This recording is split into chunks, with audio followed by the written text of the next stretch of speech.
बालेफल पवित्र कार्तिक पूर्णिमा अवसर में बुधवार दिन बालेफल ब्लॉक चौमुख और डगरा सागर समेत सुवर्णरेखार कार्तिक स्नान एवं डंगा भसाणी अनुष्ठित हो जाए। पवित्र राहस पूर्णिमा अवसर में उभय समुद्र और नदी जल में लक्षाधिक श्रद्धालु बुड़ पकाई।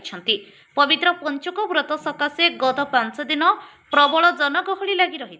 अनुकूल पाग जोगु श्रद्धालु माने प्रभात बाल सूर्य को दर्शन करिसेंति। किंवदंती अनुसार कार्तिक मासर एही पवित्र पूर्णिमा तिथि साधव माने वाणिज्य करबा पई बोईत नेई बाहरी जाउथिले। कुलबधू माने सेमानकर शुभ मनासी बंदापना करी विदाय देउथिले। एही पुण्य तिथि प्रभात रे नदी समुद्र रे बुड़ा पकाई सूर्यदेव को दर्शन कले समस्त पापर मुक्ति मिलवा सह ईश्वर को सानिध्य लाभ करी हुए बोली विश्वास। श्रद्धालु माने मास सारा हविष करी पंचुक व्रतादि पालन करती। एही व्रत एकादशी ठारू आरंभ होई पूर्णमी रे शेष होइथाय।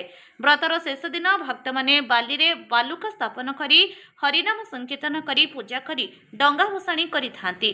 गाँ ठारू सहर पर्यंत सबुटी एही राहस पूर्णिमा अवसर रे उत्सव मुखरित होई उठे। पूजापीठ रे भगवान श्रीकृष्ण एवं प्रेममयी श्री राधांक जुगल मूर्ति पूजा पाए। वास्तविक ओडियांकर 12 मासरे 13 पर्व पालन खूब नियारा। अनेक स्थान रे मेला और महोत्सव आयोजन करा जायछि।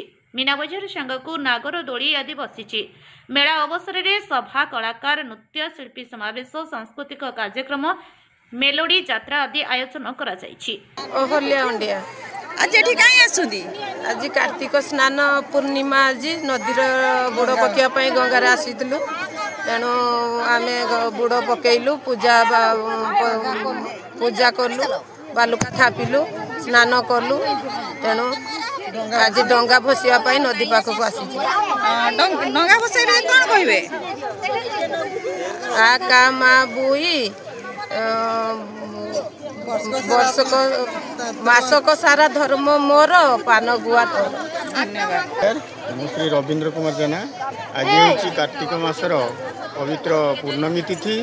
यही पूर्णमी तिथि रे प्रत्येक गाँ गहलू लोक मैंने आसी नदी स्नान करी से कार्तिक व्रत पालन करती।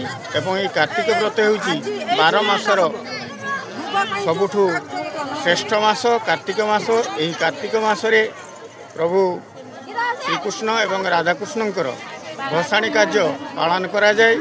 एवं प्रत्येक गाँ गहलीर लोक मैंने राति 3टा 3:30 आसी तांकर स्नान सारी एमाने बाली रे बालुका स्थापन करी माँ राधाकृष्ण को पूजा अर्चना करी सेमानंकर अक्षय कीर्ति अर्जन करती।